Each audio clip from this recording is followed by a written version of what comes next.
नमस्ते, welcome back to my YouTube channel. आज चाहिँ हामीले आलु उसिनेर आलु परोठा बनाउन जाँदैछौँ है त। ल है साथीहरू, सबै मिलेर यो भिडियो फुल हेरेर सुरु गरौँ है त।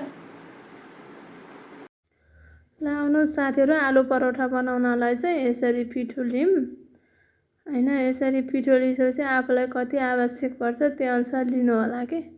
हामीले चाहिँ यसरी 4 कप पिठो लियौँ कि।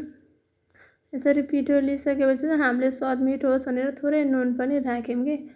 नुनसँगै हामीले चाहिँ पानी पनि राख्यौँ कि। पानी राखेपछि एकदम सफ्ट तरिकाले कसरी कति हाल्नुपर्छ आफूले चाहिँ लेभल मिलाउनुपर्छ नि त। अनि यसरी हालिसकेपछि एकदम सफ्ट हुने तरिकाले चाहिँ हामीले चाहिँ यसरी पिठोलाई मोल्नुपर्छ कि।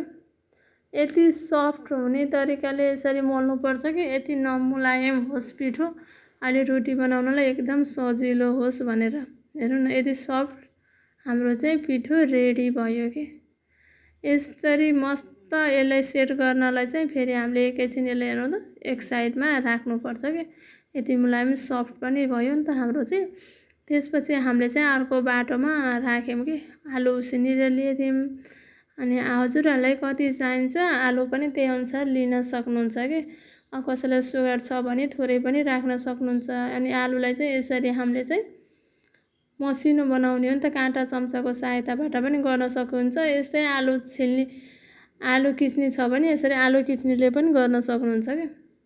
हैन छैन भने चाहिँ हल्का सेलाइसकेपछि हजुरहरूले हातले पनि यसलाई मसिनो बनाउन सक्नुहुन्छ कि उसिनेको आलुलाई। त्यससँगै हामीले चाहिँ प्याजलाई सानो टुक्रा बनाएर राखेको थियौँ, प्याज पनि हाल्यौँ कि हामीले चाहिँ मिठो स्वादको लागि चाहिँ। प्याजसँगै आफूलाई आवश्यक अनुसार खुर्सानी राख्यौँ हामीले चाहिँ। यति हजुरहरूलाई मन पर्दैन भने कम राख्न सक्नुहुन्छ। धनियाँ पनि राख्यौँ यसरी हामीले चाहिँ। धनियाँ राखेपछि स्वादअनुसार नुन राख्यौँ, जिराको धुलो, धनियाँको धुलो र हामीले अर्को मसला पनि यसरी एड गऱ्यौँ। यसरी एड गरिसकेपछि यो पिठो एकदम सफ्ट होस् भनेर हामीले चाहिँ घिउ राख्यौँ कि। अनि घिउ यसलाई यस्तै गरिसकेपछि यसलाई हामीले मस्तसँग सबै मिक्स हुने गरेर यसरी मोल्नुपर्छ कि। यसलाई जति राम्रोसँग मोल्न सक्यो त्यति नै टेस्टी र मिठो पनि हुन्छ। हजुरहरूलाई स्वास्थ्यको लागि एकदम राम्रो, घरमै आलु परोठा बनाएर पनि यसरी नै खान सक्नुहुन्छ। हजुरहरूले यो भिडियो चाहिँ फुल हेर्नु होला। जति पनि साथीको मोबाइलमा पुग्छ नि, यो हेर्नु सेट गरेको यो पिठो चाहिँ हाम्रो रेडी भयो। जति पनि साथीको मोबाइलमा पुग्छ अनि त्यो साथीहरूले चाहिँ एक लाइक, कमेन्ट, सेयर र सब्सक्राइब गर्न चाहिँ नभुल्नु होला है मेरो च्यानललाई चाहिँ। अनि यसरी आफूलाई कत्रो साइजमा लिनुहुन्छ यसरी लिनु होला कि। यसरी लिइसकेपछि यसलाई चाहिँ हाताको सहायता हत्केलामा राखेर यसरी गोलो गोलो पनि बनाउन सक्नुहुन्छ कि। यसरी गोलो गोलो बनायो भने एकदम सफ्ट हुन्छ। खुल्ला पिठो पनि लिनुपर्छ कि यसरी। अनि यसरी लिइसकेपछि चाहिँ यसलाई चाहिँ बिस्तारै बिस्तारै गोलो बनाउने। हजुरहरूसँग बेलनाको छ भने बेलनाको सहायताले यसलाई चाहिँ हल्का त्यो आलु राख्नलाई हल्का ठुलो बनाउनुपर्छ कि। एउटा चाहिँ बराबरी साइजमा बेल्नुपर्छ कि। यसलाई चाहिँ बाक्लो पातलो भयो भने चाहिँ फेरि हाम्रो राखेको आलुको चाहिँ मसला चाहिँ बाहिर निस्किन्छ। अनि यसलाई चाहिँ हामीले यसरी राख्यौँ। यसरी राखिसकेपछि यसलाई चाहिँ यति बेला चाहिँ एकदम ध्यान दिनुपर्छ कि। हेर्नु न, यसलाई चाहिँ मस्तसँग यसरी पोको पार्नुपर्छ कि। किनभने त आलु चाहिँ बाहिर ननिस्कियोस् भनेर यस्तो मस्त गऱ्यौँ कि हामीले चाहिँ। यति गरिसकेपछि चाहिँ यसलाई चाहिँ दुईटा हातले यसरी थिच्दै थिच्दै बनाउन सक्नुहुन्छ।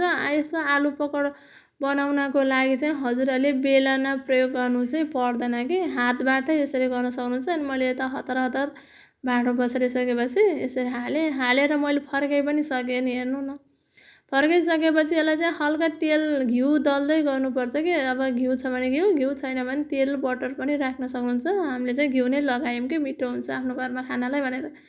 एउटा यसरी पाकिसक्यो। यो चाहिँ अर्को यस्तै यस्तै यति मजासँग पकाएको हेर्नु है। जति पनि साथीहरूले आफ्नो घरमा पकाएर ट्राई गर्नु होला। एकदम मिठो र हेल्दी पनि हुन्छ कि। अनि खाजा पनि छिट्टो रेडी हुन्छ। यसरी आगो चाहिँ एकदम मन्दा लगाउनुपर्छ। 2-3 चोटि यसलाई चाहिँ फर्काउनुपर्छ कि। फर्काइसकेपछि चाहिँ यसलाई चाहिँ यसरी घिउ दल्नुपर्छ। घिउ चाहिँ हामीले यसरी जाली नै ल्यायौँ, घिउ दल्ने ब्रसै ल्यायौँ। हजुरसँग छैन भने चम्चाले पनि बिस्तारै बिस्तारै लगाउन सक्नुहुन्छ कि। यसरी घिउ लगाइसकेपछि मस्त फुल्छ कि। फुलिसकेपछि राम्रोसँग पाक्छ अनि बुढाबुढी केटाकेटी अनि जसले पनि मिठो मानेर खाना स्वास्थ्यको लागि एकदम राम्रो हुन्छ कि। त्यही भएर हजुरहरूले बिस्तारै सानो आगो बनाएर अनि यसलाई चाहिँ फर्काउँदै घिउ लगाउँदै यसरी रेडी गर्नुपर्छ। सबैजना मिलेर यो भिडियो हेर्नुहोस्।